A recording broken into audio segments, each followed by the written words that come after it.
Autoridades decretaron alerta temprana preventiva por sistema frontal que afectará con precipitaciones, vientos y nieve a la zona centro-sur del país. Esta mañana en Dichato, fuertes vientos afectaron varias viviendas de esa localidad.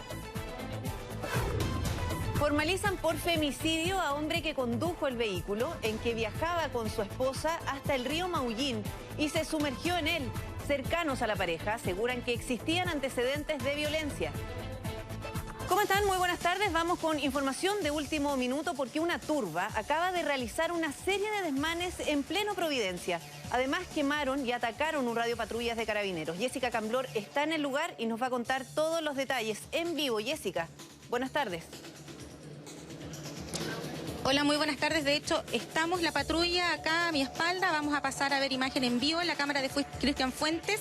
Y aquí el rastro, si podemos mostrar, Cristian, de una de las botellas que fue lanzada, bomba Molotov, es una, nos dicen que al menos dos dan en este vehículo policial de la 13 Comisaría de La Granja que se encontraba estacionada afuera del sector de urgencias de la H, aquí en el sector de calle Ramón Carnicer, pasado Bilbao. Ellos estaban en un procedimiento policial de rutina con alguien que está al interior de este recinto hospitalario y de un minuto a otro, según el relato de testigos con quienes pudimos conversar, llega una turba de entre 40 y 50 encapuchados por la vestimenta que se les veía, la mayoría estudiantes secundarios, y comenzaron a atacar este radiopatrullas. Le lanzaron objetos contundentes, rompieron los vidrios, pero lo más grave sin duda es el lanzamiento de estas dos bombas Molotov. Una comienza a quemar una rueda y la otra el asiento del conductor de este vehículo policial, conductor que se encontraba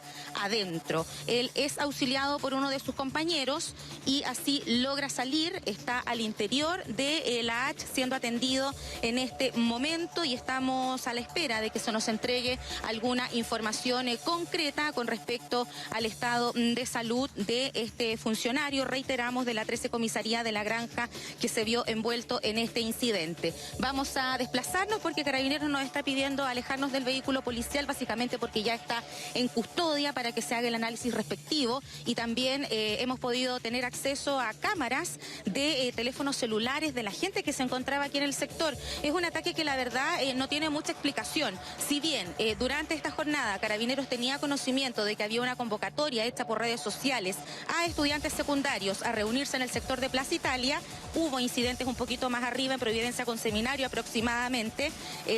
Finalmente todo el foco noticioso se concentra en este punto por este destrozo y el ataque que sufrieron estos dos funcionarios de Carabineros. Llama la atención que fuera aquí, a ellos, que no tenían nada que ver con el resguardo que se estaba dando a esa convocatoria por redes sociales, y además llama la atención el lugar, en las puertas de la entrada de un servicio de urgencia y a un costado una construcción que depende también de este mismo recinto asistencial. Zona realmente muy transitada cuando ocurren estos graves incidentes. Pudimos conversar con testigos, los quiero invitar a revisar lo que nos contaron.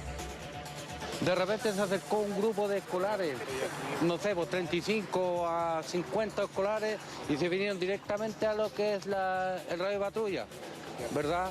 Y con palos, con fierro, con piedras, ¿cierto? Un carabinero que incluso salió del radio patrulla, ¿verdad? Le tiraron una bomba molotov y se fue directamente a la urgencia de Lash. Y empezaron a tirarle piedras, bombas molotov, trataron de incendiar en lo que es el tema del radio patrulla. 40, 50 encapuchados entonces que no tan solo atacaron este RP, sino que también a los funcionarios, el que logra salir desde el interior y el que vino a auxiliarlo. Buscan resguardo al interior de este servicio de urgencia. Afortunadamente nos comentaban, detrás de cámaras se encuentran ambos en buen estado, y el temor que había al principio de que este funcionario de Carabineros hubiese resultado con algún tipo de lesión, quemadura puntualmente, eso ya ha sido descartado después de la revisión que se le hizo al interior de acá del servicio de urgencia de la H. Hay cámaras de seguridad, se está todo eso analizando para ver si se da con los autores de esta agresión que de verdad no se justifica en lo absoluto. Los quiero invitar ahora a cambiar de tema, dejar Santiago, ir hasta regiones, puntualmente Puerto Montt, porque allí durante esta jornada va a ser formalizado el hombre que durante este fin de semana cometió un femicidio. Él, recordemos que asesinó a su mujer, la esperó durante la noche, ella no había llegado a la casa, según la información que entregan cercanos a esta pareja, y la espera en la mañana muy temprano para ofrecerse a llevarla a su trabajo. Ella prestaba servicios de guardia en un supermercado. Hablamos de Ana María Velázquez, de 31 años. Elías Salas la estaba esperando, ofrece llevarla en su vehículo, pero no toman el trayecto para llegar al trabajo de esta mujer. Se van directo y caen hacia el río Maullín.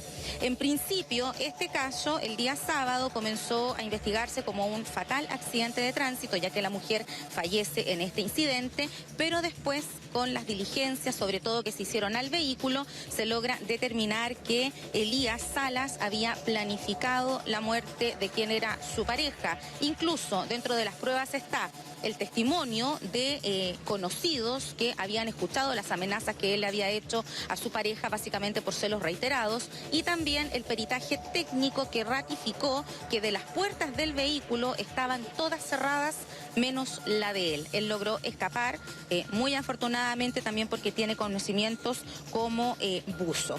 Tenemos declaraciones por parte de la Policía de Investigaciones que tomó las diligencias del caso y también el Ministerio Público. Veamos. El esposo la estaba esperando y la ofrece llevarla al trabajo. La mujer trabaja en un supermercado de Maullín, razón por la cual ella accede, se sube al vehículo y descienden por una de las calles que da justamente frente a este muelle, la Arsena, que es calle Balmaceda, Maullín, y el chofer, el esposo de la mujer, en vez de doblar a la derecha hacia el supermercado, continúa su ruta en dirección recta, ingresando al muelle y precipitándose directamente al mar. Estamos abiertos a todas las líneas investigativas en este caso. Estamos investigando desde un simple accidente de tránsito con el resultado de un fallecido y eventualmente una conducción en esta ebriedad, y también inclusive no estamos descartando tampoco un eventual femicidio si es que hay antecedentes como para eso. Cercanos a esta pareja durante esta jornada conversaban con nuestro corresponsal allí en Puerto Montt y hablaban de estos celos reiterados que presentaba Elías Salas por su pareja, quien era su pareja, Ana María Velázquez. Incluso la amenazó constantemente, o sea, habían antecedentes claros de violencia intrafamiliar, pero que lamentablemente nunca fueron puestos a disposición del Ministerio Público para que quizás hubiese interpuesto alguna medida cautelar en favor de esta mujer fallecida. Veamos.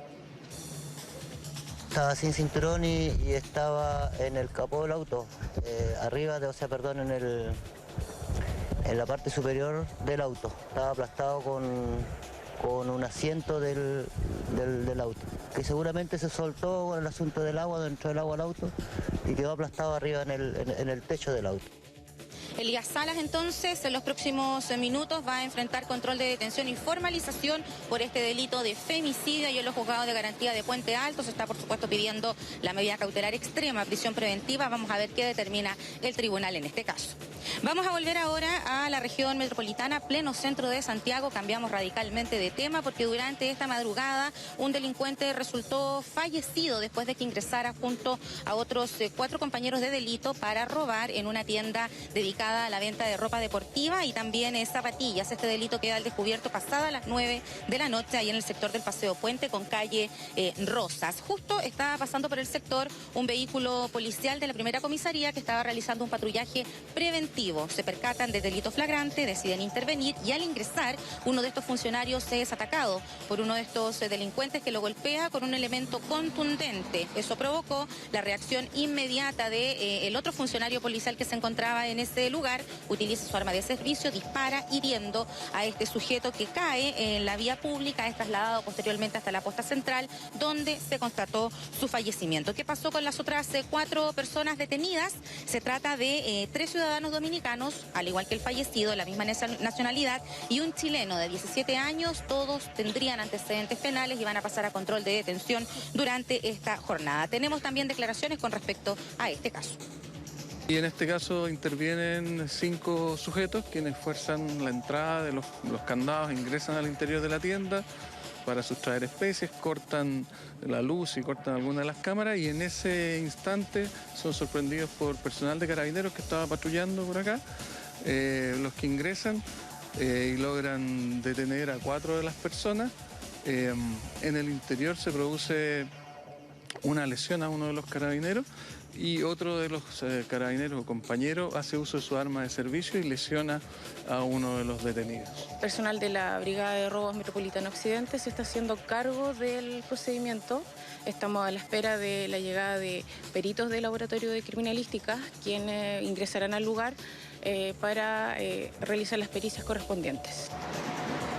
Vamos a cambiar nuevamente de tema porque durante esta madrugada lamentablemente se registró un accidente de tránsito que dejó una persona fallecida, colisión entre 2 vehículos de alta energía que se dio ahí en el sector de la autopista Vespucio Norte a la altura de Independencia. Chocan estos 2 automóviles, uno de ellos termina volcado, la víctima fatal estaba en este segundo vehículo que terminó con los daños más graves o mayores a raíz de este incidente de tránsito que también generó un gran corte de tránsito hacia el oriente, generó esto congestión hasta eso de las 9 de la mañana porque estaba trabajando las sillas de carabineros para determinar la dinámica y también las responsabilidades de ambos conductores en este accidente vehicular. Hay una persona fallecida y también un detenido. Este sería quien origina entonces esta tragedia que marcó la madrugada y en el sector de la autopista Vespucio Norte a la altura de Independencia. Tenemos también declaraciones. 2 vehículos habrían colisionado, resultando uno de los conductores fallecido en el lugar. Uno de los conductores, el que se mantiene hasta el momento sin lesiones, presentaría un hálito normal, y el otro todavía, a raíz del fallecimiento, se van a hacer las pericias posteriormente en el servicio médico legal que puedan descartar elementos como la conducción en estado de ebriedad o droga en la sangre. Y cerramos con nuevamente esta imagen que nos vuelve a mostrar en vivo Cristian Fuentes del resultado del ataque de una turba, cerca de 40 encapuchados secundarios, según los testigos que estaban acá, porque además de las capuchas se veía de manera clara que estaban con uniformes y que habían respondido a una convocatoria que se había hecho por redes sociales para reunirse en el sector de Plaza Italia. Este vehículo policial se encuentra justo afuera del servicio de urgencia de H. Estaban por un procedimiento que nada tenía que ver con esta convocatoria, de hecho pertenece a la 13 Comisaría de la Granja, y al momento de ver este vehículo policial estacionado acá es que la turba corre. Estaban instalando una barricada en el sector de Bilbao, estamos en Carnicer con Bilbao, y al momento de ver el vehículo corren hacia acá este grupo de 40-50 encapuchados con elementos contundentes, con bombas Molotov, y comienzan a atacarlo. Generaron daños que son evidentes, muy visibles, e incluso también la preocupación que había en principio porque al interior del vehículo, en la zona del conductor que resulta también quemada al interior por el lanzamiento de estas bombas Molotov, se encontraba el conductor de la máquina. Afortunadamente salvó ileso después de este ataque. De todas maneras buscó resguardo junto a su otro compañero al interior de la H, que se encuentra aquí en este punto de la comuna de Providencia, y ya hace algunos minutos nos han entonces recalcado que se encuentra en buen estado de salud. Hay grabaciones de testigos, gente que transitaba por el sector, pacientes que llevaban al servicio de urgencia, trabajadores que están en un sector de construcción colindante y que tomaron el registro de este ataque, de verdad sumamente injustificado y peligroso también, no tan solo para los funcionarios que se vieron enfrentados, sino que para quienes llegan, por ejemplo, a atenciones de urgencia, a este recinto asistencial, también para los trabajadores y transeúntes que caminan por este punto que es sumamente transitado a eso del mediodía 12:30 cuando ocurrió toda esta situación. Un hecho muy grave, Jessica, no hay que minimizarlo, independientemente que no haya pasado a mayores. Una persona pudo haber resultado gravemente herida producto de esta acción. De todas maneras, las cámaras de seguridad y también las cámaras captadas con los teléfonos celulares van a servir para dar de alguna manera con los responsables de este hecho. Muchas gracias, Jessica, por tu completo informe. Buenas tardes. Bueno, y esta mañana se registraron fuertes vientos en la localidad de Dichato, dejando al menos 5 casas afectadas. En primera instancia, los testigos aseguraban que se trataba de una tromba marina. Sin embargo, esto habría sido desestimado por las autoridades. Gustavo Gallardo está en el lugar y nos tiene todos los detalles. Gustavo, me imagino que mucho temor causó estas ráfagas de viento muy intensas. No sabemos si todavía permanecen. ¿Qué es lo que se espera para esta tarde? Buenas tardes. Hola Priscila, ¿cómo te va? Muy buenas tardes. Sí, mira, el fenómeno se registró pasadas las 7 de la mañana, de acuerdo incluso a algunas cámaras de seguridad que captaron parte de la intensidad del viento. Mira, vamos a mostrar también lo que ocurre a esta hora en imagen en vivo de lo que ocurrió aquí precisamente en este lugar. Nos encontramos en una de estas calles de la localidad de Dichato. Por aquí pasó este fenómeno, el viento muy fuerte que, como te comentaba, pasó cerca de las 7 de la mañana este fenómeno por este lugar. Lo distintivo y que al mismo tiempo se asemeja a lo que ocurrió, por ejemplo, en Los Ángeles hace algunas semanas y también en la comuna de Talcahuano, es que el viento, o más bien este fenómeno, ingresó y afectó de manera lineal.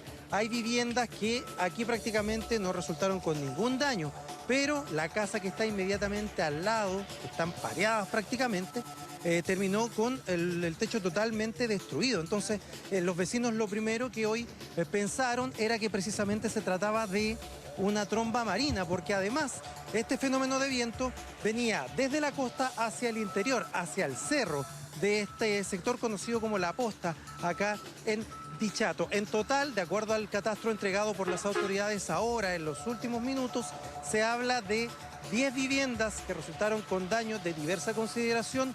De ellas 7 están habitadas y otras 3 se trata de viviendas más bien de veraneo, como por ejemplo la que estamos viendo acá a continuación, que estamos acá registrando en vivo, que todavía están realizando, desarrollando labores no solo de limpieza, sino que también de mitigar un poco, de cubrir lo que ocurrió acá, la destrucción, que quedaron prácticamente sin techo, en el caso, por ejemplo, de esta casa, y también lo que podemos ver aquí, por ejemplo, es que hay parte del techo, parte también del material que había dentro de las viviendas. Por ejemplo, habían algunas cocinas, había un refrigerador, había muebles también que obviamente con el viento y con la lluvia quedaron prácticamente inservibles. Parte también de la estructura que se salió prácticamente por completo. El techo, la fuerza del viento la sacó de este lugar y la arrastró prácticamente y la lanzó unos 100 metros al otro lado prácticamente de esta calle. Aquí esta es una casa esquina. A continuación hay una cancha de fútbol y pasado esa cancha de fútbol quedó el techo, y no solamente aquí, sino también en otras viviendas cercanas. En los antejardines quedaron parte de las techumbres que volaron por completo. Se hablaba de una intensidad de viento de unos 60 a unos 65 kilómetros por hora, pero en definitiva es muy difícil que una intensidad de viento de esas características finalmente haya permitido que la techumbre haya salido prácticamente por completo y haya volado tan lejos. Vamos de inmediato a escuchar algunas declaraciones de personas afectadas que resultaron con sus viviendas dañadas y también un testimonio, ojo, muy impactante de una persona que prácticamente se libró, estuvo a centímetros que le cayera un árbol frente a su automóvil. Le cayó, dañó parte del automóvil, pero ella resultó ilesa junto a su madre. Escuchemos estas declaraciones. Yo soy pescador. Iba en la mañana en mi bote para asegurarlo y cuando me acerco aquí para echar a andar mi camioneta y cae el árbol. Pero me escapé por segundo. Con que yo paso a este lado, cae encima de mí. Pensé que escuchar un estruendo, lata, fierro, y vine al portón, el portón se tembló. Y al pasar la tromba, dobló este fierro, mire cómo lo dejó. Nosotros íbamos saliendo porque ella se iba a trabajar y yo vi el rayo que cuando cayó al árbol. Entonces eso le dio la chance a mi hija de retroceder, sino, porque igual quedamos debajo del árbol, pero en menos, más las ramas. O si no, le habría caído todo el árbol encima y no habríamos estado contando, habríamos estado muertos. Puede haber sido la lata que chocó contra los cables de la luz, que se escuchó un estruendo súper fuerte y una luz. Claro, y en ese momento lo único que hicimos nosotros fue frenar, que en ese momento atiné a frenar y a protegerme la cabeza nada más, porque vi cuando el árbol venía cayendo encima. En estos instantes, quienes trabajan en este lugar no solo son las personas que están todavía retirando parte del material, sobre todo los techos que se destruyeron en este caso por completo, sino también personal de la Compañía General de Electricidad, que están primero con el trabajo de sacar las líneas que quedaron inutilizadas producto de este temporal de viento que se registró en la mañana acá en este sector, y por otra parte también están reponiendo algunos postes que resultaron dañados y volver a reinstalar los cables para recién poder generar la energía a este sector. Son unas 200 familias que hoy día se encuentran sin energía eléctrica en este lugar, en este sector, y se espera que no antes de las 4 o 5 de la tarde quizás se pueda restablecer en parte y de a poco en algunos sectores la energía eléctrica en este lugar. Respecto a si es una tromba o no es una tromba marina, las autoridades, tú lo señalabas, Priscila, en la presentación, lo han descartado por completo, pero las características que tiene esta especie de desplazamiento lineal, que quizás fue de menor envergadura, afortunadamente, en relación a lo ocurrido en Talcahuano y Los Ángeles, pero el comportamiento, como te señalaba, la trayectoria, hacen pensar a los vecinos que efectivamente sí se trata de una especie de tromba marina, quizás menor a las registradas semanas anteriores en otras localidades del Biobío, pero que se trataría de aquello. Escuchemos algunas declaraciones del intendente y también del alcalde de la comuna de Tomé. 6 viviendas afectadas, 3 de ellas con moradores y 3 que corresponden a viviendas de veraneo, ya, y cabaña, y ahora se agrega una 7ª vivienda que no se habrían percatado los vecinos, que al interior también se había volado todo el techo porque ellos estaban acá en la calle todavía asustados por el fenómeno. Así que eso sería lo que tenemos afectado, los tendidos eléctricos que está trabajando ya la compañía en la reposición, ya, y alrededor de 20 personas que son las afectadas directamente con sus enseres y el techo. De acuerdo al sistema de protección civil, lo que corresponde al municipio es dar la primera respuesta. En el caso del municipio no tener stock o necesitar algo que no tenga en stock, la ONEMI realiza las compras y se entregan a la brevedad posible. Acá lo relevante es que el Estado en el fondo se pone al servicio de las personas y la primera respuesta siempre es del municipio, y nosotros estamos acá, digamos, porque queríamos conocer el terreno, qué fue lo que ocurrió y poder colaborar en que el municipio pueda dar la mejor respuesta. Bueno, personal de la Oficina Nacional de Emergencia, algunos especialistas llegaron también hasta este lugar para poder ver y evaluar en terreno primero lo que aquí ocurrió, entregar y canalizar la ayuda también a través de las oficinas de emergencia de la Municipalidad de Tomé y, por cierto, poder determinar finalmente cuál fue el fenómeno y si efectivamente es lo que señalan los vecinos. Una especie de tromba marina que ingresó por la costa, que está aquí a menos de 100 metros y terminó aquí muy cercano contra un cerro, afectando a un total de 10 viviendas en Dichato, Priscila. Sí, al menos se ha descartado que se trata de una tromba marina, pero sin duda la fuerza del viento de todas maneras es muy destructiva. Hay que saber si esto es algo que se va a instalar, de aquí en adelante nos tenemos que acostumbrar. Por último, para tener los resguardos correspondientes en estas viviendas. Muchas gracias, Gustavo. Buenas tardes. Bueno, y autoridades de salud estiman que esta semana se desarrollará o se va a registrar el pic de contagios por el virus de la influenza. Lamentablemente, un niño de 9 años murió este fin de semana, mientras que una mujer de 44 se encuentra grave en la clínica Las Condes. Daniela Valdés nos va a ampliar precisamente esta información. Daniela, adelante, buenas tardes. Hola Priscila, muy buenas tardes. Sí, hay preocupación porque si bien tanto la influenza como el virus sincicial, que también viene muy pronto, fluctúan entre mayo y septiembre, es desde esta semana, desde ya finales de junio y julio, cuando comienza este pic que se podría extender hasta el mes de agosto, lo que preocupa por supuesto a las autoridades y lo que también se refleja en varios de los hospitales donde a diario llegan varios niños, no solo con esta influenza, sino que también, les decía yo, con el virus sincicial, que preocupa también a los padres de los más pequeños. Como tú bien decías, ya van más de 25 las personas fallecidas producto de la influenza, y los últimos son estos dos casos, este niño de 9 años y esta mujer que se mantiene grave entonces en la clínica Las Condes, producto también de este cuadro. Por lo mismo, las autoridades el día de hoy han hecho un llamado, por supuesto, a extremar las medidas de precaución en la casa, de lavarse las manos y, por supuesto, ventilar el hogar para así evitar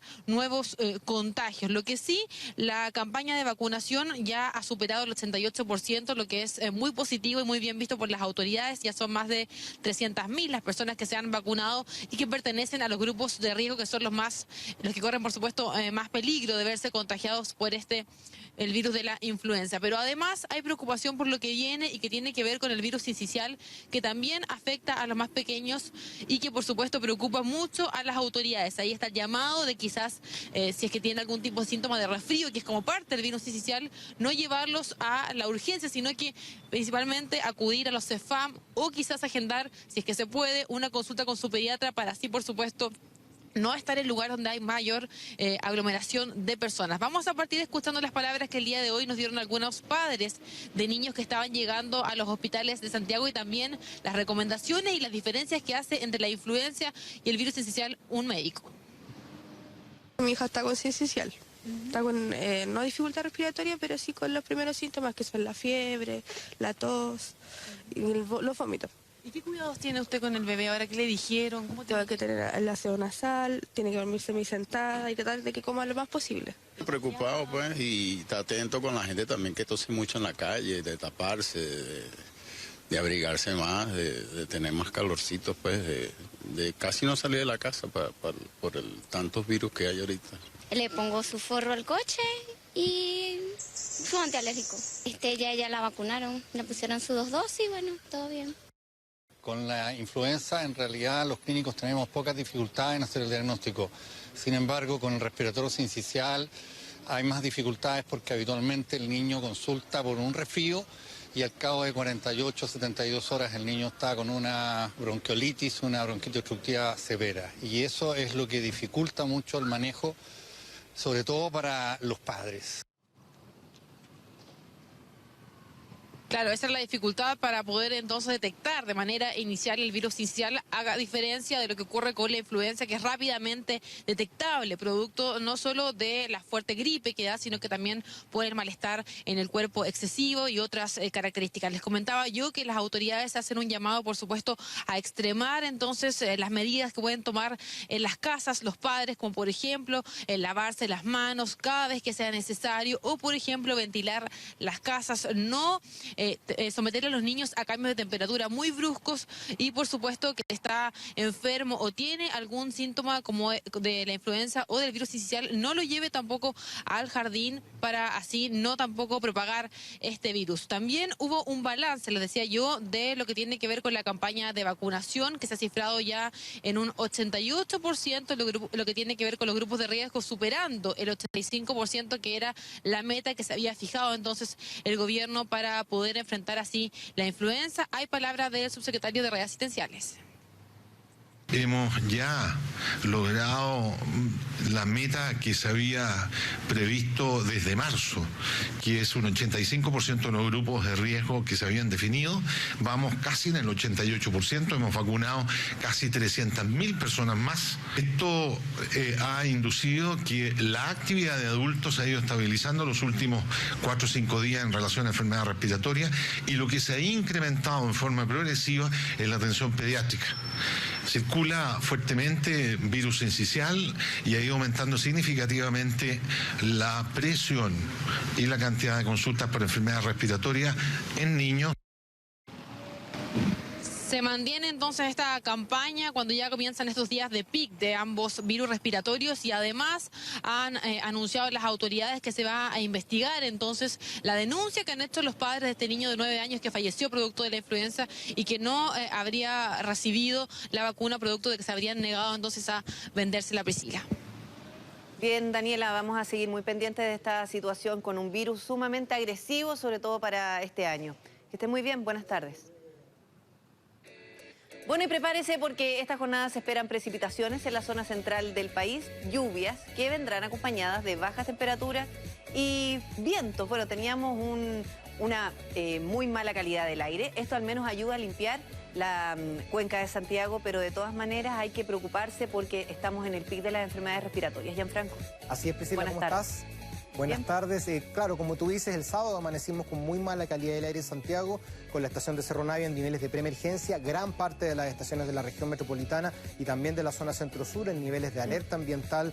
También luego mejoró un poquito el día domingo a niveles de alerta, que tampoco es buena calidad del aire para nada, pero por lo menos salimos de la preemergencia y hoy día en la mañana estaban en niveles regulares. Ya a esta hora seguramente gran parte de las estaciones ya están mejorando su nivel y recordemos que son promedios móviles de 24 horas, por lo tanto se demora un poquito en actualizarse el índice de calidad del aire, pero ya con esta nubosidad que tenemos, que vemos en la imagen, que está bastante armado, mira cómo se ve ya bajando en los cerros. Todavía no claro, empezó a llover. indicio, en algunos sectores cae algo de precipitación, pero aislado. Ya después de las 3 de la tarde yo creo que ya debería cubrir gran parte de la región. Llueve en la zona centro-sur, llueve en el sur, nevó en sectores como Victoria, también cerca en Pucón, y el viento que hablaban recientemente Sí, en con Dichato. Gustavo en Dichato. Claro Te que quiero sí. preguntar por eso, antes de pasar a ver este pronóstico, ¿por qué no es una tromba marina? ¿Cuáles son las características? Lo que pasa es que pues, seguramente por registros visuales no responde a la característica de tromba marina, porque la tromba marina y el tornado tienen que tener esta especie de tubo que se forma, esta especie de cono que se forma entre la nubosidad convectiva y también la superficie. Es que esto fue prácticamente de noche, entonces no había un Claro, registro puede tan que no claro. haya un registro visual. Ahora, aparte del registro visual, tenemos también el registro de la inestabilidad, que son las únicas posibilidades que tenemos, al menos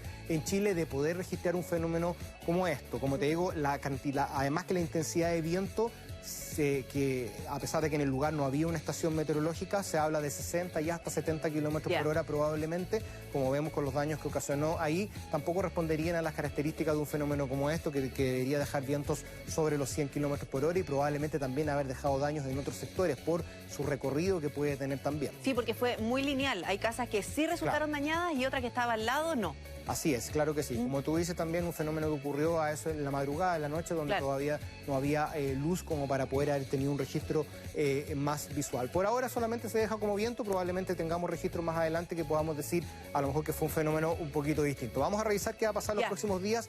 En Santiago va a seguir lloviendo en la zona central, centro-sur y en el sur del país también. A pesar de la nieve, por ejemplo, en sectores como Victoria y la Araucanía, en esa zona va a declinar la lluvia al término del día, pero mañana vuelven las precipitaciones y ojo la Araucanía, porque se vienen días bastante lluviosos. Lo que es Santiago deberían comenzar ya en las próximas horas, de a poco, una precipitación entre débil a moderada en la región metropolitana. ¿Cuánto va a llover? Entre 5 y hasta 10 milímetros en algunos sectores podrían caer, y si se conjuga las dos variables necesarias para la nieve, es decir, que siga precipitando en la madrugada, en la noche y en la madrugada, y la temperatura acercarse a los 2 grados sobre cero, que eso debería ocurrir ya después de medianoche, podríamos tener la posibilidad de sobre los 800 metros sobre el nivel del mar tener algo de nieve, que eso sería todas las comunas precordilleranas y el sector oriente. Eso Vamos sería a llegar al final del día. al final del día, que sería la baja más importante de temperatura. Yo creo que a la hora que estemos viendo el partido de Chile deberíamos tener ya unos 6 grados en Santiago, y tú necesitas, para que haya nieve, no necesariamente 0, sino que puedes tener 2 a 3 grados sobre 0 y ya estar cayendo algo de agua-nieve, o la típica que se llama plumilla, que es una nieve muy delgadita. Hasta 11 llegarían solamente algunas comunas. A esta hora tenemos casi 10, es decir, ha subido solamente 2 grados en toda la mañana la temperatura desde los 8, que fue el valor más bajo. Es decir, no fue un amanecer frío, pero en general una jornada que te deja una sensación térmica muy baja. Precipitaciones que en el sector oriente podrían durar hasta la madrugada de mañana martes. En el sector poniente ya mañana debería amanecer con nubosidad parcial, lo que va a permitir que los termómetros puedan llegar hasta los -2 grados en el radio urbano de Santiago. Por ejemplo, en Pudahuel podrían marcar -2, en el centro -1, fuera del radio urbano podríamos llegar hasta los -3. El sector oriente, si se mantiene con nubosidad, a lo mejor marcaría sobre 0 mañana al amanecer. Llegaríamos solamente hasta los 12, a pesar del sol,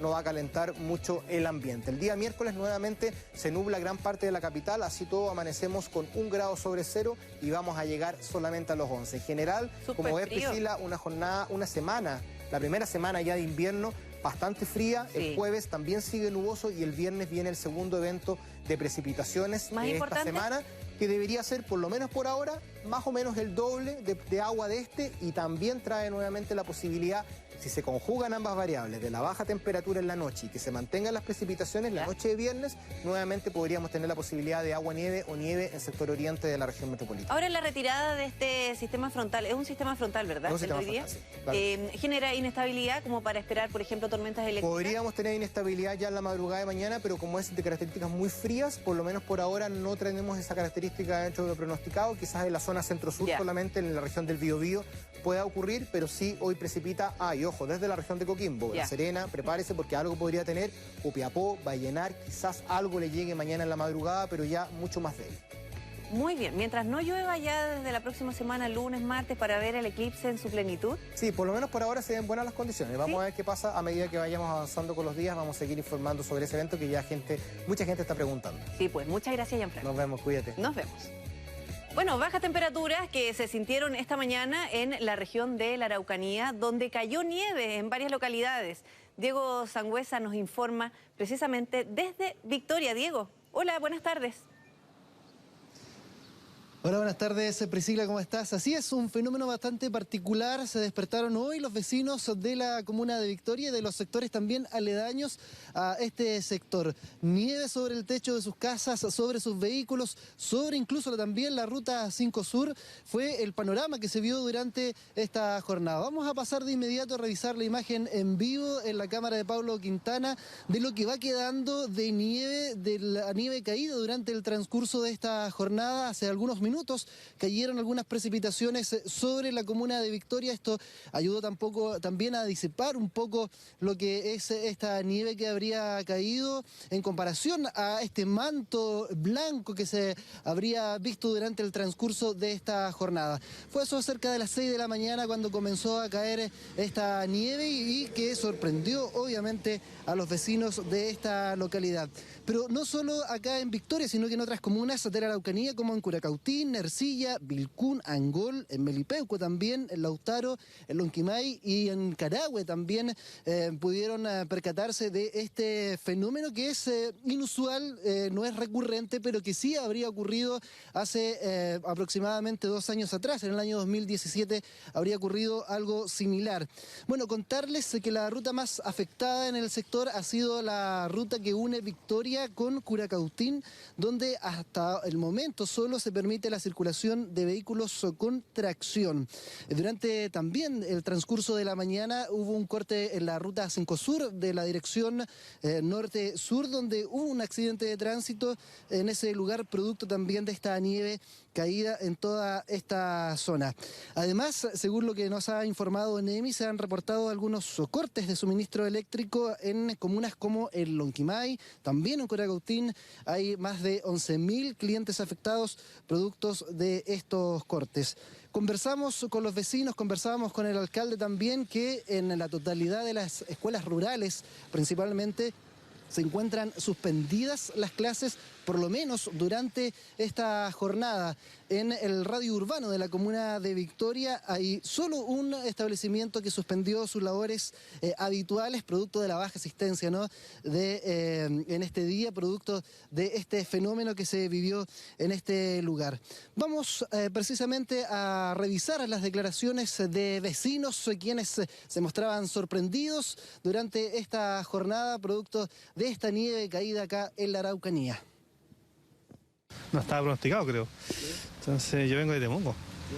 Y bueno, la cosa está bien complicadita. Un lindo despertar, porque en la mañana me levanté a las 7:25 a las 8 y veo que habían las medias plumas cayendo. Hermoso, hermoso, hermoso. Espectacular, porque poco se ve la nieve para este sector. Promedio 2 años que no se veía y más neva para arriba, Curacautín, Lonquimay. Para allá neva harto, para acá no. 2 años más o menos que no neva, así que contento. Bueno para la región, porque así, bueno, se puede arreglar el tiempo, bien se puede echar más a perder, pero feliz por la nieve. Afectó en algunas, particularmente nuestros establecimientos educacionales del sector rural, que tuvimos que suspender sus clases porque los profesores no podían llegar.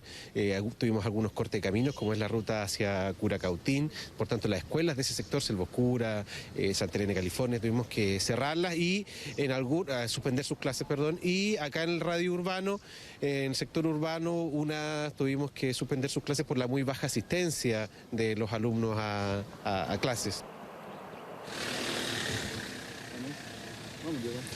Bueno, desde la ONEMI informaron que los pasos fronterizos se encuentran habilitados en gran parte de la región de la Araucanía, así que no habrían mayores problemas en esos lugares hasta ahora. Como lo reiteramos, el Lonquimay y Curacautín han sido las zonas más afectadas, con cortes de suministro eléctrico y también algunos problemas en forraje en algunas zonas rurales. A esta hora nos acompaña un sol acá en la región de la Araucanía después de esta nevazón durante el transcurso de la mañana, después de lluvia que también hubo durante el transcurso de la tarde. Un fenómeno que se espera que continúe durante los próximos días acá en la región de la Araucanía. Adelante ustedes, allá en Santiago. Sí, bueno, al menos qué bonito ver este panorama, la gente se ve que lo disfruta, una situación que no se registraba, como tú lo decías, Diego, hace 2 años, y el sol permite también disfrutarlo, aunque el frío me imagino que continúa. Muchas gracias por tu despacho. Buenas tardes. Muy bien, buenas tardes. Bien, volvemos a nuestro país y vamos a cambiar absolutamente de tema. Se agudiza el conflicto entre los profesores y el gobierno. Esta mañana un grupo de educadores se tomó la intendencia de Valparaíso. Hubo enfrentamientos con carabineros, quienes lanzaron bombas lacrimógenas al interior del edificio. Acá en Santiago, el magisterio llegó al Palacio de la Moneda para entregarle una carta al presidente Sebastián Piñera, tratando de buscar destrabar este conflicto que ya cumplió 3 semanas. Silvia Córdoba nos tiene toda la información de la jornada. Silvia, buenas tardes. Sí, ¿cómo está? Muy buenas tardes. Y hay que decirlo, una completa y cargada mochila para el Ministerio de Educación ante este conflicto que ya lleva su 4ª semana de paralizaciones por parte del Colegio de Profesores, que sin duda esta jornada ha tenido un sinnúmero de problemas y también enfrentamientos que se han registrado en diferentes puntos de nuestro país. Fue en la región de Valparaíso, precisamente en la intendencia regional de este lugar, donde un sinnúmero de docentes ingresaron a este lugar que se encontraba abierto en aquel entonces, en esta mañana, y donde entraron a este lugar cerrando completamente este lugar, que generó bastante problema en esta intendencia, a la que tuvieron que recurrir carabineros y fuerzas especiales. 5 carros de fuerzas especiales que llegaron a este lugar, donde estuvieron los diferentes enfrentamientos entre profesores y también desde carabineros. Fue acá también incluso donde se han hablado de diferentes puntos y cortes de la ruta, que fue específicamente en Antofagasta, que han dado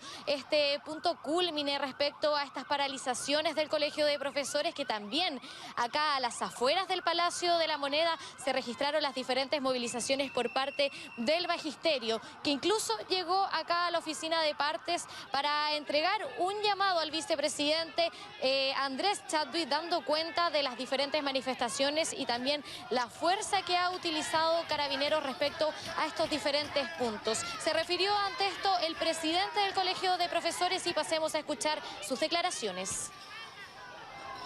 Una vez más, Carabineros de Chile nos ha reprimido en forma brutal, golpeando, tirándonos químicos, con profesores que estábamos totalmente a manos descubiertas, sin hacer ningún disturbio violento. Nosotros lo único que queríamos era hacernos visibles en un conflicto que ya lleva más de 4 semanas y hasta el momento la ministra de Educación no ha sido capaz de sentarse a dialogar con nosotros. Nosotros estamos manifestándonos pacíficamente. Pacíficamente no significa que no sea ruidoso.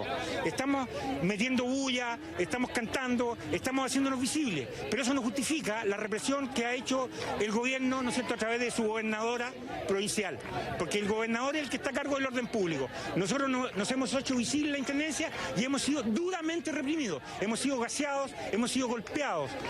Entonces, de los docentes en la región de Valparaíso ante este enfrentamiento que tuvieron acá en la intendencia regional de este lugar, que sin duda hasta ahora aseguran que no hay detenidos en este tema, pero lo que sí es que ha generado bastante molestia para el Colegio de Profesores respecto a su 4ª semana de movilizaciones, las diferentes conversaciones que han tenido con el gobierno, específicamente desde la Subsecretaría de Educación con Raúl Figueroa, que han asegurado que no han salido adelante y que incluso una de las últimas conversaciones que tuvieron fueron el jueves 13 de junio, donde el mismo ministerio elaboró un documento dando solución a diferentes puntos respecto a la seguridad de los profesores, también a los establecimientos educacionales, el apoyo a proyectos que modifican también un código penal respecto a esta protección, hablando sobre el tema de que se ha impulsado sobre el aula segura y también las condiciones laborales e igualdad de los tratos profesionales y sobre todo clave a lo que ha sido el fin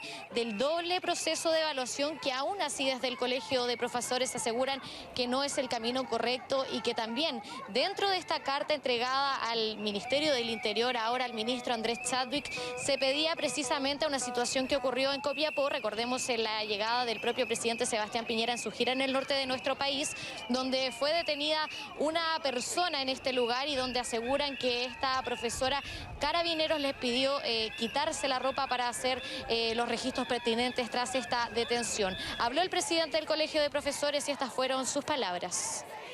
Mire, yo no entiendo qué puede tener de político el que nosotros reclamemos que haya salas sin calefacción, con temperaturas cercanas a 0 grados, que haya plagas de ratones que no se atienden, que haya material didáctico que no llega a los colegios, que haya un grupo importante de profesionales de la educación que son discriminados sin ninguna justificación, como en las colegas educadoras diferencial y de párvulo, que haya una doble evaluación docente, que detrás de eso hay un negocio y por eso no se suspende y eso genera un agobio laboral que molesta o es un problema para mejorar el trabajo con nuestros hijos, porque nuestros colegas tienen que dedicar esfuerzo, tiempo y energía a responderle a una burocracia, que haya agobio laboral en general. No entiendo yo cuál es la perspectiva política que ella ve en eso.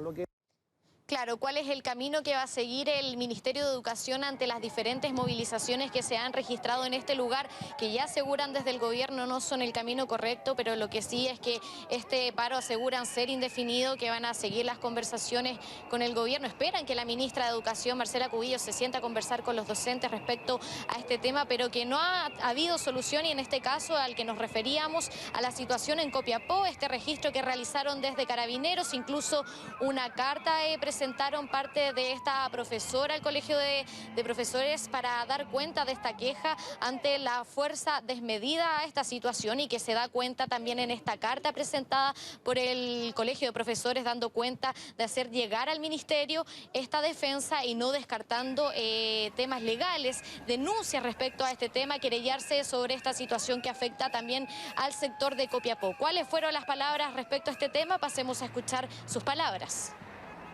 Hemos venido a entregar una carta dirigida al vicepresidente de la República, porque el presidente no se encuentra en el país, en donde le expresamos nuestra queja, nuestro malestar y nuestro cuestionamiento a los procedimientos duramente represivos que está teniendo la policía, en particular Fuerzas Especiales de Carabineros, con los profesores y con los estudiantes. Tenemos también la queja de la violenta detención contra profesoras en Copiapó, que estaban realizando simplemente una canción en las afueras del casino, y esa manifestación fue reprimida duramente, fueron detenidas y luego en la comisaría fueron sometidas a vejámenes.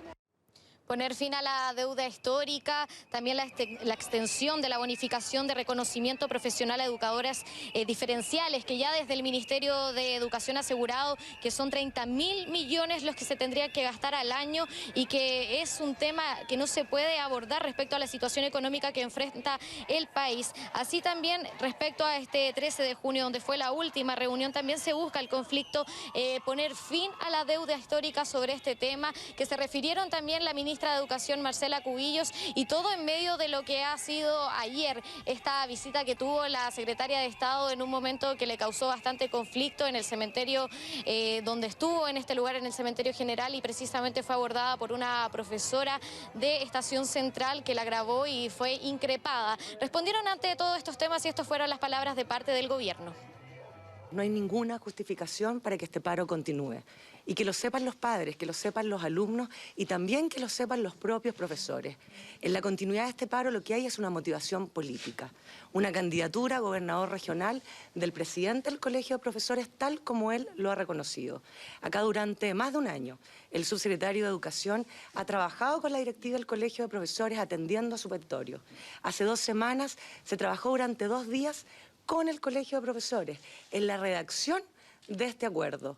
Y sin embargo, el paro continúa obedeciendo solo a una motivación política. Es que ya no se entiende la posición, ni no se entiende, porque aquí se acuerda un documento con ellos en que se da soluciones prácticamente a cada uno de los puntos que ellos solicitaron. Por lo tanto, lo que hoy día toca es empezar a trabajar por implementarla, con ellos, por supuesto, pero empecemos a implementarla. Y lo segundo es que todos los profesores de Chile conozcan ese documento, que quizás no lo han conocido al detalle, y puedan ver los avances que hay, y la verdad, que hoy día trabajemos por sacarlos adelante, mucho más conseguir con esta discusión.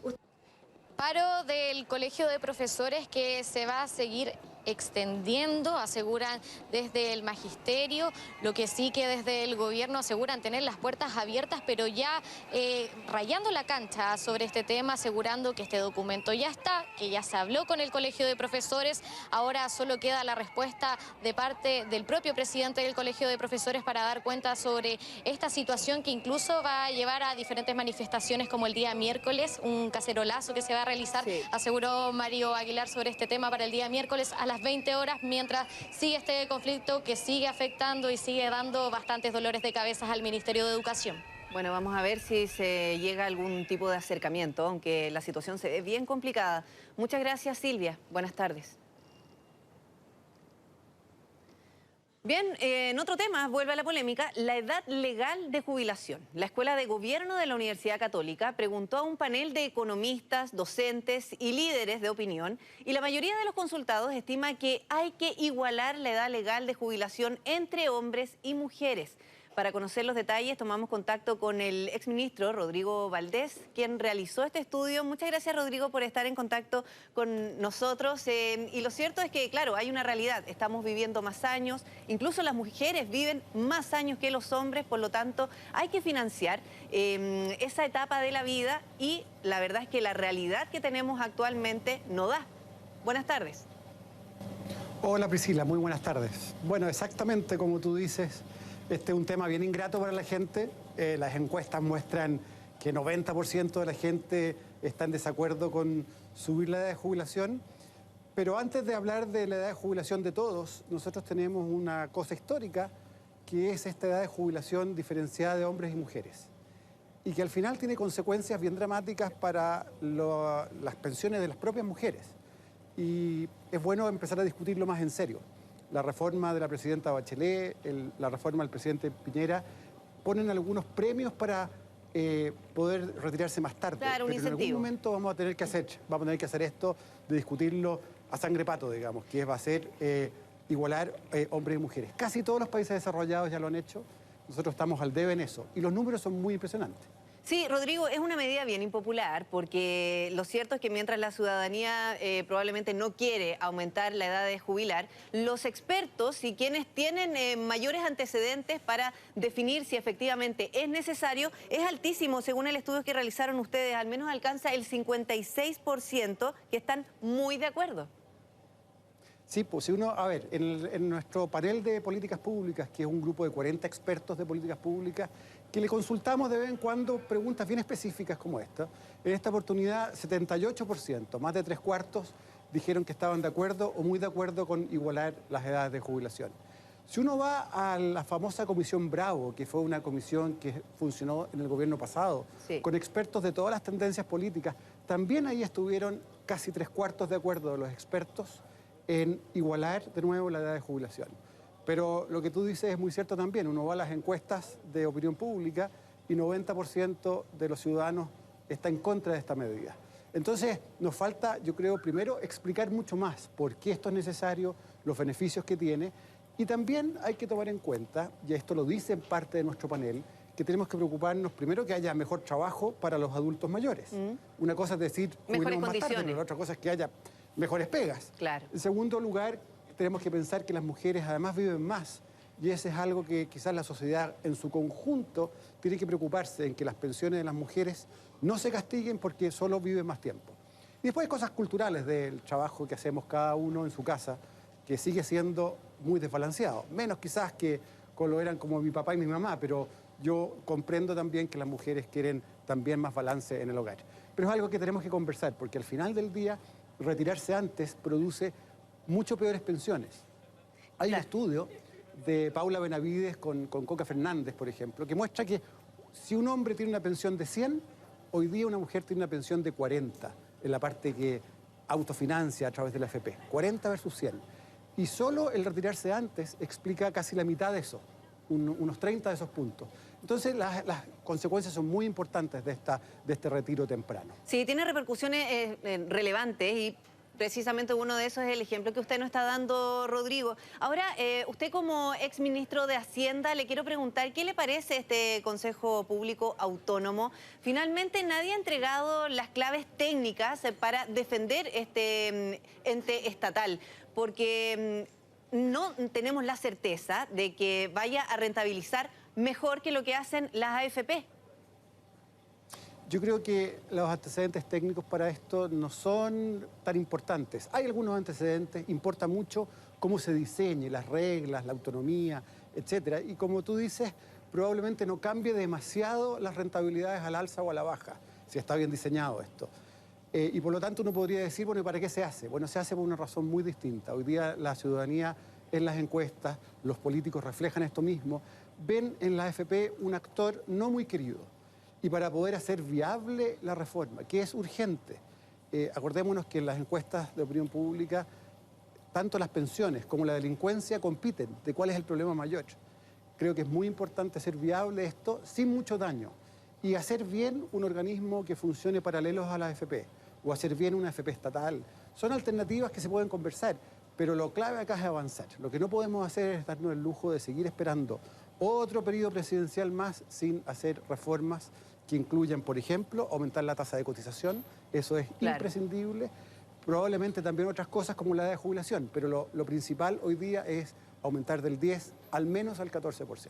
Ahora, si no tenemos estos argumentos técnicos sobre la mesa, que finalmente esto responde a una desconfianza que hay de la ciudadanía frente a las AFP, finalmente nos estamos basando en un eslogan para crear este ente estatal y probablemente si es que no tiene la misma capacidad de rentabilidad de las AFP en su momento, ¿qué es lo que va a pasar con las personas? Tampoco van a tener la posibilidad de cambiar su dinero a las AFP si es que están rentando más. ¿No le parece que eso queda ahí un poco en la nebulosa? No, yo quiero defender la idea de poner los huevos en distintas canastas. Porque también puede pasar que la administración alternativa lo haga mejor que las AFP. La gente que maneja patrimonios, en general, pone sus patrimonios en distintas canastas. Distintos actores le manejan la plata. Y esto replica eso. Por lo tanto, yo no le tengo mucho miedo a que esto sea peor. De hecho, le veo alguna chance que sea mejor de lo que tenemos hoy día, porque puede ser barato, puede que las AFP se sientan, además, compelidas a cobrar menos porque hay otro actor al lado. Pero en cualquier caso, los argumentos, que hay argumentos técnicos para hacerlo, es el modelo que existe en prácticamente todas partes del mundo, en que hay una institución estatal o pública que maneja parte de las pensiones, creo que igual es secundario respecto a lo anterior. Entonces lo que yo veo complicado es entramparnos en una discusión de instrumentos que la verdad no es la central. Y por lo tanto lo que yo creo que hay que hacer es ponerse de acuerdo de cómo armar esta entidad lo antes posible para poder viabilizar esta reforma. Fíjense que esta idea de poder escoger, ya la rompimos, ya nos pasamos esta idea al momento que obligamos a la gente a poner 10% y en el futuro 14% de su salario y no lo puede usar. Entonces esta idea de valorar tanto la elección individual en un sistema de seguridad social es un poco exagerado. Hay que balancear acá el bien común con estas ideas de libertad. Mucha gente toma malas decisiones en el sistema. ¿Rodrigo?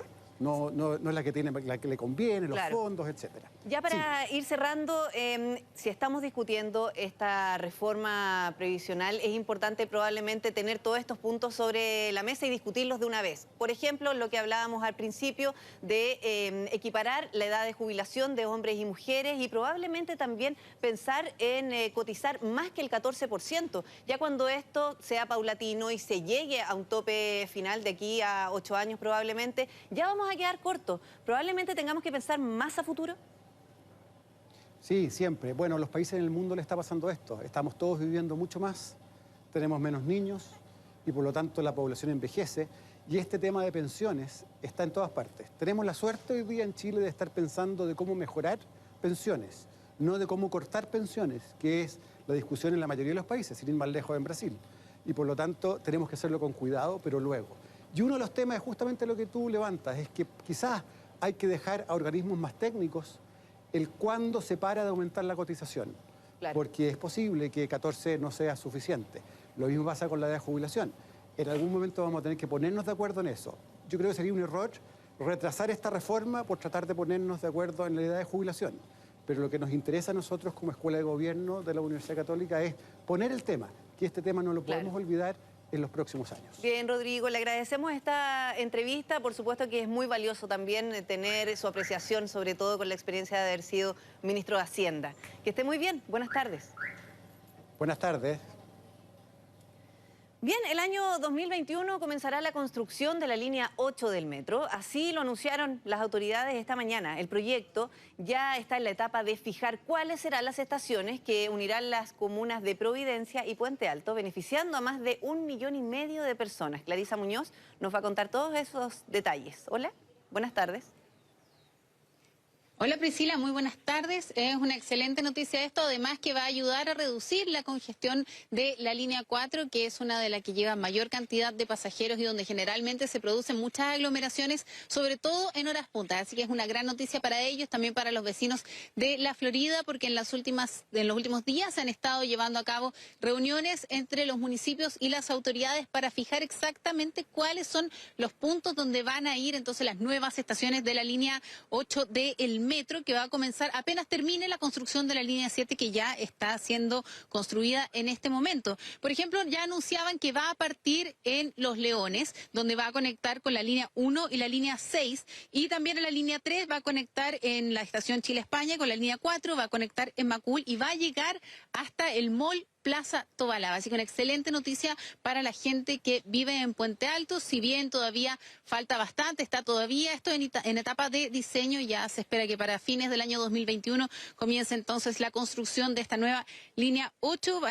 Todavía faltan estudios de ingeniería y de suelo, pero ya se están sosteniendo entonces estas conversaciones. También hay algunas líneas sobre lo que va a ser la línea 9 del metro, que va a tener 17 kilómetros y 2 estaciones, que va a pasar por La Pintana y podrán elegir paradas, por ejemplo, en Observatorio, en Gabriela y en San Joaquín. También pasaría por el eje Santa Rosa, donde va a estar entonces guiada esta línea. Sobre la línea 8 también podemos adelantar que va a tener 19 kilómetros y 14 estaciones. Podrían sumar paradas, por ejemplo, como Walker Martínez y Rojas Magallanes en la Florida, y también la línea 9 va a unir Santiago, San Miguel, San Joaquín, La Granja, San Ramón y La Pintana. ¿Qué es lo que comentaba hoy día entonces el presidente de Metro y también la ministra de Transporte, Gloria Hood, sobre lo que va a hacer entonces esta nueva línea 8 y sobre las conversaciones que han tenido ya con los distintos municipios? Lo escuchamos a continuación. Bueno, el trazado de la línea 8, como apareció en algunos medios, ¿cierto? Es por el eje Los Leones, Macul, La Florida. Las estaciones de transbordo con las otras líneas están definidas, pero estamos viendo los detalles que van a surgir como consecuencia de la mecánica de suelo, con el trabajo conjunto con los municipios, con las autoridades locales, para finalmente avanzar y determinar la ubicación y el tamaño de las estaciones. El trabajo que se está haciendo ahora justamente va a permitir definir esa localización. Ustedes saben que se abrió la licitación para los estudios geotécnicos. Esos son los estudios de suelo que nos van a permitir confirmar si el trazado preliminar es viable y cuáles van a ser finalmente los lugares donde las estaciones van a quedar instaladas. Y otra noticia que ha dado a hablar durante las últimas horas sobre el transporte público es la deuda que han tenido que pagar, las multas que han tenido que pagar los distintos operadores del Transantiago, hoy conocido como Red, por los incumplimientos en el servicio. Se trata de 155.000 millones de pesos, lo que equivale, por ejemplo, a 756 buses eléctricos. ¿Por qué se sacan estas multas? Bueno, por problemas en la frecuencia, problemas en realidad, en el fondo, con todo el servicio que se le entrega a los pasajeros. Nos comentaba, por ejemplo, la ministra Gloria Hood, que son estas imprecisiones las que generan que a veces uno esté esperando una micro en un paradero y pasa mucho rato sin que pase ninguna. De pronto pasan 2 buses juntos y luego un largo tramo sin que vuelva a pasar ningún otro bus del transporte público, lo que genera retrasos también en el traslado de los distintos pasajeros, retrasos también para la hora de llegar al trabajo y una falta de coordinación que las empresas finalmente terminan pagando en estas multas que suman 150, la cifra exacta son 155.091.532 millones de pesos. El operador que suma más multas es Express, con 42.000 millones que ha tenido que pagar hasta ahora. Subus ha tenido que pagar 37.500 millones, Alsacia 29.000 millones, Bule 18.000 y Redbus 13.500 millones. ¿Qué es lo que nos comentaba la ministra Hood sobre estas multas? Lo escuchamos ahora. Son multas que se les han cursado. en el tiempo. Cada vez que un operador no cumple, nosotros llevamos un control de frecuencia, de cumplimiento de frecuencia y regularidad. Los incumplimientos dan lugar a multas y esas multas se les transforman en descuentos. Todos esos descuentos se han aplicado durante todo el tiempo que han durado estos contratos y una, podríamos decir, buena noticia o buena señal es que el volumen de los descuentos ha ido decreciendo en el último tiempo.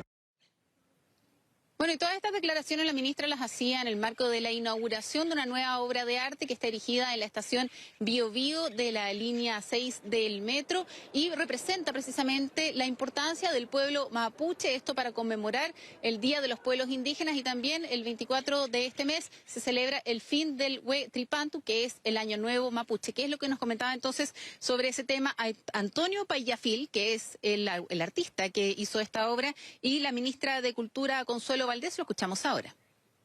Es un día muy especial porque hoy día más el Día Nacional de los Pueblos Originarios y también es el Día del Año Nuevo.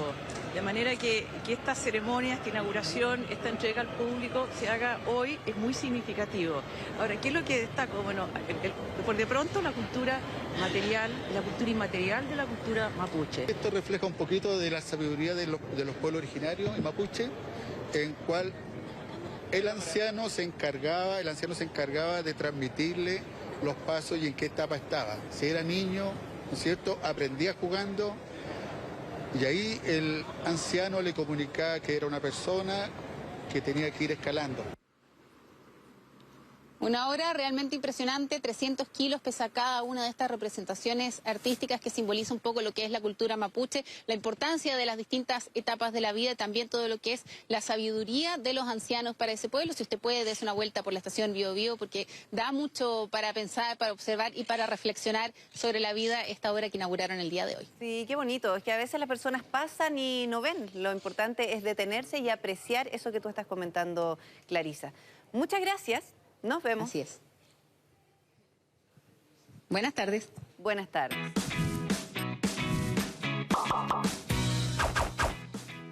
Nuevamente, un acuerdo con la DC mantiene con vida la reforma tributaria del presidente Sebastián Piñera. El protocolo acordó volver a integrar el sistema tributario chileno.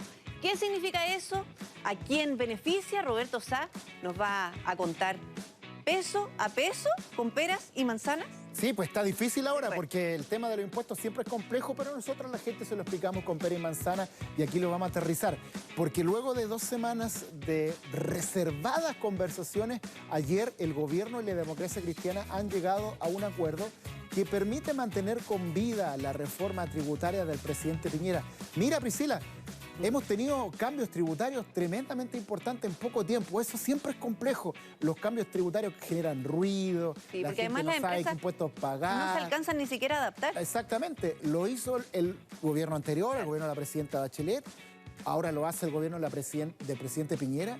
Y el cambio que quiere hacer el gobierno del presidente Piñera justamente quiere hacer borrar de un plumón lo que era el corazón del proyecto de la presidenta Bachelet. Entonces, todo eso políticamente es súper complejo, claro. Pero nosotros le vamos a explicar a la gente con pera y manzana cuál es el corazón de esta discusión, qué es lo que significa, por ejemplo, volver a un sistema integrado de impuestos, que suena duro, difícil, complejo, pero señoras y señores, no se preocupen porque aquí se lo vamos a explicar con pera y manzana. Esta es nuestra portada, esta es la foto del fin de semana, dirigentes de la democracia cristiana y de las pequeñas y medianas empresas con el ministro de Hacienda, llegando a este acuerdo que hace entonces que la reforma tributaria sigue viva. Claro que aquí la foto que viene... ¿La foto del presidente Piñera no alcanza a aparecer ahí? No, es otra foto, pero es la sorpresa del presidente Piñera, sí, que pues va al Ministerio de Hacienda, al frente de la moneda, que sorprendió a todos. Algunos incluso dicen que les causó molestia. Vamos con la gráfica para ir explicando qué es lo que se está debatiendo en esto y qué es lo que se ha llegado a un acuerdo finalmente. Mira, esto es lo que pasa de los cambios de impuestos. La presidenta Bachelet, en su proyecto de reforma, ¿qué es lo que hace? Ir a un sistema no integrado de impuestos. Ya lo vamos a explicar, pero yo necesito decir qué es lo que pasa. Y por eso pongo las figuras. Presidenta Bachelet va a un sistema no integrado. Por muchos años nosotros tuvimos un sistema integrado, la presidenta Bachelet lo cambia. Y ahora el presidente Piñera quiere volver nuevamente a un sistema integrado, o sea, quiere volver a reintegrarlo. Claro.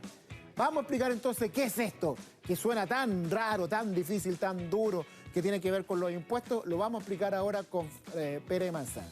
En un sistema integrado, la tasa de impuestos que paga la empresa se descuenta de la tasa que pagan sus dueños, directores y accionistas.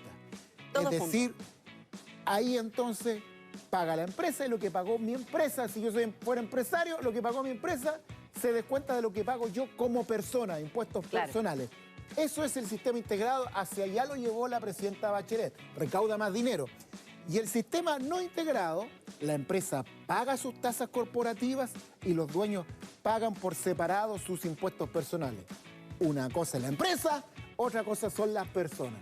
Y es ahí donde está la discusión, entonces, y se quiere volver a un sistema integrado. Voy a dar esto con un ejemplo. Vamos de nuevo con la otra gráfica, por favor, señor director, para explicar aún más en detalle esto que a veces suele ser un poco complejo. Voy a poner el ejemplo de una empresa que tiene una utilidad, una ganancia de 100 pesos, ¿ya? 100 pesos. La empresa, con la última reforma tributaria, queda con una tasa de 27%. Las empresas pagan 27%, ¿no es cierto, Priscila? ¿Me sigue? Sí. Por lo tanto, si tiene que pagar una tasa de 27%, 27% de 100, o sea, paga un impuesto de 27 pesos. 27 pesos. Ya. Los dueños de esta empresa, dueños, socios, accionistas, pueden tener... las tasas personales van del 5 hasta el 35, pero vamos a poner que estos dueños tienen sueldo alto, ¿ya? ¿Ya? Por lo tanto, están en lo más alto de los impuestos personales, 35% de su ingreso. Sí. Si este fuera el caso, entonces a ellos se les descuenta el 27 a 35, por lo tanto están pagando 7 pesos. A eso es lo que quiere ir la propuesta del presidente Piñera, que se pueda permitir ese descuento. Aquí vamos a ir a lo político y en la discusión. Efectivamente, esto es un gran beneficio, dueños, socios, accionistas, gente con harta plata. Recauda menos y beneficia a los más ricos. Recauda menos y beneficia a gente con mucha plata, dueños de empresas. Pero, ojo también, que yo creo que es un punto que hay que tener en cuenta. No todos los dueños de empresas son gente rica, millonario, ricachones, como tú quieras nombrarlo. Importante decir eso. Hay algunos, por ejemplo, que son dueños de pequeñas y medianas empresas, dueños de empresas chicas, dueños de microempresas que estarían bajo esta misma figura. ¿Ya? Y lo mismo con los socios y lo mismo con los accionistas. Hay personas que son accionistas de empresas que son personas comunes y corrientes, no son adinerados y por lo tanto esas personas podría beneficiarlo este esquema. Esto va de la mano con medidas antielusión. Esto entonces, ¿qué es lo que se hace? ¿Qué es lo que ha hecho la democracia cristiana? Ok, hagamos esto porque entendemos que esto puede beneficiar a pequeñas y medianas empresas. ¿Qué es lo que hacemos? Un sistema diferente para las pymes, que no tenga tanta complejidad, qué sé yo, con la contabilidad. Dinero para las regiones, atención a las regiones, Concepción, Arica, Talca, Puerto Montt, qué sé yo. Cada proyecto que sea, cada negocio de más de 10 millones de dólares que se haga, por ejemplo, se instala una planta maderera en el sur y vale 15 millones de dólares, el 1% de los impuestos que se paguen por ese negocio se queda en la región, no se viene a Santiago. Lo otro, va a haber, por ejemplo, impuestos, esto también es muy importante, a las plataformas digitales, Netflix, Spotify, HBO Go. Aunque algunos dicen que eso es mínimo, que no compensaría la pérdida. Es que va a haber una suma. Yo creo que sumando y restando va a ser menos, yo creo, pero bueno, ahí lo vamos a dejar. Y por último, se va a ver una extensión al beneficio de descontar las contribuciones a los adultos mayores de sectores medios y bajos. Esas son las compensaciones que ha negociado la democracia cristiana y este es el meollo, la discusión, el corazón de la reforma tributaria que se ha negociado y que ha dado sus votos la DC con el compromiso de sacar esto en 30 días en la Cámara de Diputados. ¿Qué va a ocurrir en el Senado? No lo sabemos. Será quizás para otra negociación política entre el gobierno y este partido, la democracia cristiana. Con peras y manzanas. Priscila. Muchas gracias, Roberto. Bien. Buenas tardes. Buenas tardes. Bien, nosotros vamos a hacer una pausa muy breve y al regreso le vamos a contar la actualidad internacional. No se separe de nuestra sintonía.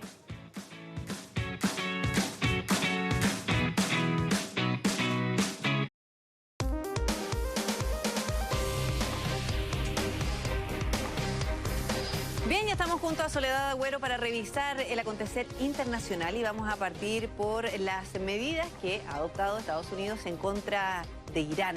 Nuevamente, hola. ¿Cómo está, Buenas Priscila? tardes. Bueno, se esperaba para este lunes que el presidente de Estados Unidos anunciara más sanciones contra Irán y ahora las sanciones financieras apuntaron contra algunos de los altos funcionarios del régimen iraní, entre ellos el líder supremo, el ayatollah Ali Khamenei.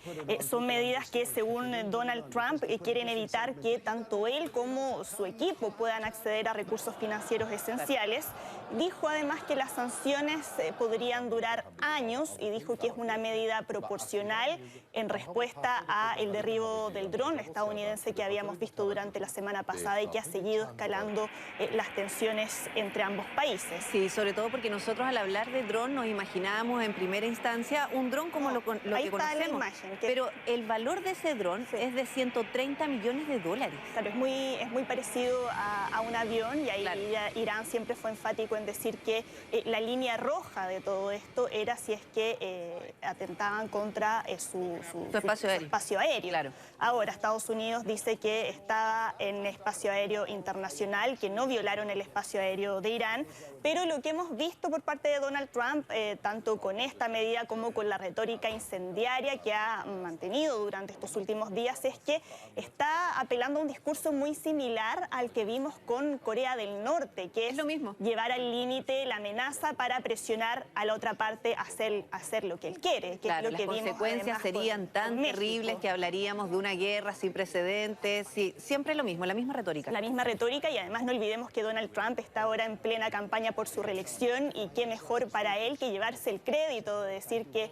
él fue quien hizo posible que Irán no cuente con armas nucleares. Claro. Ahora no olvidemos tampoco el origen de todo este conflicto, que es el retiro unilateral de Estados Unidos, de la administración de Donald Trump, del acuerdo nuclear con Irán, que habían firmado otras potencias y donde ahora está tratando de renegociar con exigencias que para Irán no son admisibles. Ellos han dicho que mientras se mantengan las sanciones económicas que reimpusieron ahora, no va a haber espacio para el diálogo. Sí, ese acuerdo se firmó entre varios países el año 2015 y Estados Unidos se retiró el 2017. Sí, se retiró el año pasado. Este fue un acuerdo que se firmó durante la administración de Barack Obama, también con otras potencias como Rusia, China, Reino Unido, Francia y Alemania, para retirarle las sanciones económicas a Irán a cambio de que ellos abandonen su programa nuclear. Claro. Y ahora, como no están viendo los beneficios de este acuerdo por la reimposición de las sanciones, ya dijeron que de aquí a fin de año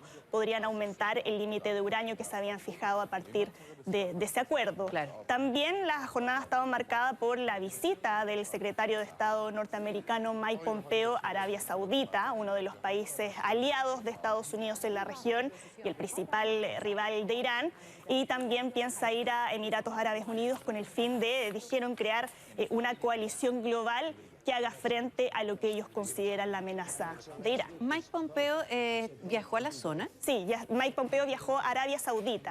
Él va a hacer una visita a India y aprovechó de hacer una escala a ese país y luego va a ir a Emiratos Árabes Unidos para tratar el tema, que es un tema que también se espera que se toque durante esta semana en la cumbre del G20 en Japón. Sí, no es menor.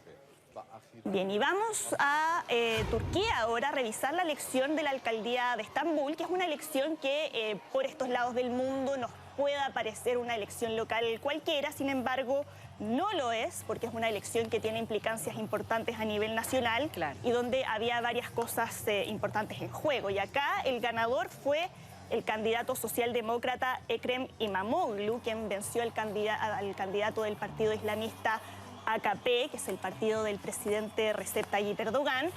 İmamoğlu ya había ganado una primera votación en las elecciones municipales que se realizaron durante marzo, con una diferencia de menos del 0,2% de los votos, y eso llevó a que el partido AKP pidiera anular esa elección porque decían que había habido fraude.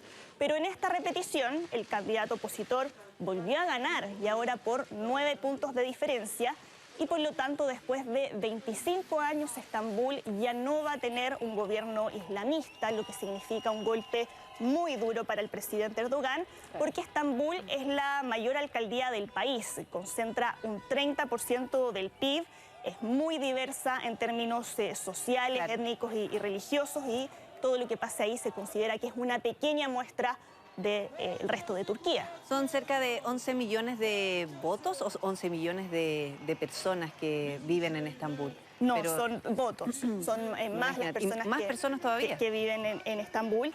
Y el mismo Erdogan en elecciones pasadas había dicho: quien gana Estambul, gana Turquía. Claro, es una medición finalmente del termómetro de lo que ocurre en el país en general. Claro, por eso no es menor. Varios ahora consideran que el alcalde recién electo es quizás la figura mejor posicionada para competir con Erdogan en las elecciones de 2024. Y cambiamos de tema para ver un accidente que ocurrió durante esta jornada en Alemania de 2 aviones caza que alcanzamos a ver ahí el momento en que chocan en el aire. Ellos estaban haciendo una misión de combate. Fue un accidente que se produjo en Malchow, en el este del país. Ahí veíamos parte del avión en llamas. Ya se confirmó que uno de los pilotos murió y que hay otro que fue rescatado con vida. Y vemos ahí algunos focos de incendio que se desarrollaron en los lugares donde cayeron los restos del avión, que eran zonas que estaban habitadas, donde ahí hubo que llamar a bomberos para que pudieran apagar las llamas que se originaron ahí en una zona boscosa de esta zona. Pero al menos, claro, era una zona rural, afortunadamente. Era una zona rural, cayeron cerca de algunas casas. Varios testigos que estaban ahí comentaron que sentían como si estuviera cayendo lluvia de fuego, pero afortunadamente no afectaron a ninguno de los habitantes de ese lugar. Ya está la situación controlada y las autoridades están ahora recorriendo la zona y para tratar de recabar mayores antecedentes que permitan esclarecer bien qué fue lo que ocurrió. Sí, porque es muy probable que uno de los pilotos, que es el que murió, haya sido producto del impacto de los 2 aviones. Y el otro haya salvado porque finalmente tienen esta seguridad mediante la expulsión. Sí, de paracaídas. Claro. De hecho, en los 2 casos comentaron que se habían activado los paracaídas, pero uno de ellos quedó atrapado en un árbol y fue ahí que se produjo el fallecimiento, pero de todas formas las razones de por qué se produjo este choque están todavía siendo materia de investigación. Sí. Pero lo que no han podido esclarecer todavía son las muertes de al menos 11 turistas estadounidenses en República Dominicana. Es una cifra que ha ido en aumento durante los últimos días y que ha afectado claramente a un país que prácticamente vive del turismo. Todavía no se sabe a qué se debe, pero sí hay algunos patrones comunes. Todas las muertes se produjeron después de que los fallecidos tomaran bebida o alcohol del minibar de la pieza del hotel. Y luego les realizaron las autopsias que han alcanzado a realizar, revelaron que sufrieron un infarto o algún tipo de insuficiencia respiratoria. Sin embargo, varios de ellos no tenían antecedentes de este tipo de problemas médicos. ¿Esto es todos en el mismo hotel? No, son en distintos hoteles. La mayoría en Punta Cana. Hay un caso, el último, que se registró en Santo Domingo, pero sí la mayoría son en hoteles 5 estrellas. Claro. Sabemos que esta es una zona muy frecuentada, en su mayoría por turistas estadounidenses. Sí, ¿iban muchos chilenos para allá también? También es uno de los destinos favoritos de los chilenos. Y por eso, desde el Ministerio de Turismo de República Dominicana han hecho un llamado a la calma. Dicen que son casos aislados, que República Dominicana es un país seguro, pero ahora están realizando todas las investigaciones correspondientes y el FBI se ha sumado también a esos trabajos. Es que no pueden llamar a la calma en la medida que ellos no encuentren cuál es la causa de esto. Claro, porque además a medida que se han conocido estos casos, han surgido otros testimonios de personas que han ido a República Dominicana y que, por ejemplo, una mujer que contaba que tomó una bebida, le sintió sabor a cloro y que después cuando lo escupió, vio que había sangre ahí. O sea, no es el único caso de algún tipo de problema que se haya registrado, pero ya hay algunos hoteles que han tomado medidas, por ejemplo, quitar los dispensadores de licores del minibar como una forma de llamar un poco a la calma. Claro, porque sobre todo deben tener el mismo proveedor de este tipo de alcohol que se pone en cada habitación, en los minibar, pero de todas maneras hay que saber cuál es la razón de todo esto. Si hablamos de 11 turistas muertos ya, y me imagino que debe seguir un patrón común, no debe ser tan difícil detectar la causa. Sí, hay algunas hipótesis que se están manejando. Una de ellas habla que podría haber algún tipo de alcohol adulterado que se haya producido en algunas condiciones que son tan malas para salud que puedan hacer que sean potencialmente mortales.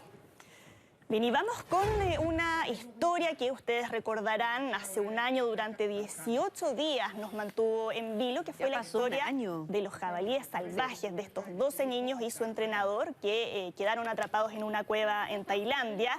Hoy se cumple un año desde el día que quedaron atrapados y ahí quisieron recordarlo con un ritual budista que veíamos al inicio de las imágenes, un ritual que tuvo lugar en la entrada de la cueva, donde ahí entregaron ofrendas a los monjes y agradecieron a todos quienes hicieron posible este rescate que varios calificaron en su momento de milagroso, que tú recordarás, Priscila, que se realizó en condiciones sumamente complejas, incluso claro, para las lluvias buzos monzónicas, porque a cada rato se volvía a inundar la cueva, a medida que se iba sacando el agua con motobombas, entonces la situación era sumamente adversa.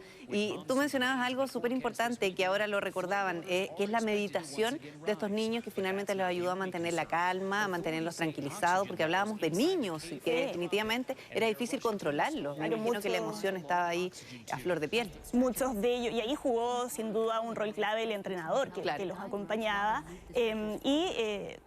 También se recuerda mucho que a los niños tardaron a cada uno en rescatarlos al menos 3 horas. Fue un rescate que duró un día, un poco más de un día. Después se supo a través de uno de los libros que se han escrito después del rescate que a los niños los sedaron, que es una información que no se había comentado en un principio, y que incluso para los buzos experimentados era difícil. También hubo un buzo que participó en las tareas que murió. Entonces, la verdad es que hubo mucha expectación en su momento. Ahora hay un museo en la zona, la cueva sigue cerrada, pero todo lo que fue el rescate se está recordando actualmente en un museo ahí muy cerca del lugar. Se ha vuelto un lugar súper turístico, así que, bueno, de todas maneras hay que hacerlo con mucho cuidado y evitar hacerlo en periodos de lluvias monzónicas. Muchas gracias, Sole. Gracias a ti. Que estés muy bien.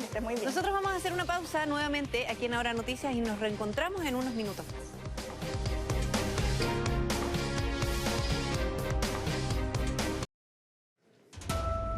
Bien, estamos de regreso y queremos mostrarle esta imagen que corresponde a Valparaíso. Está lloviendo intensamente, una lluvia que también va a llegar a la región metropolitana, la zona centro del país. Así es que atención con esto porque se viene el frío. Abríguese, cuídese y si quiere seguir informado, todas nuestras plataformas digitales están disponibles para actualizar esa información minuto a minuto. Que tenga un excelente día. Nos vemos. Chao.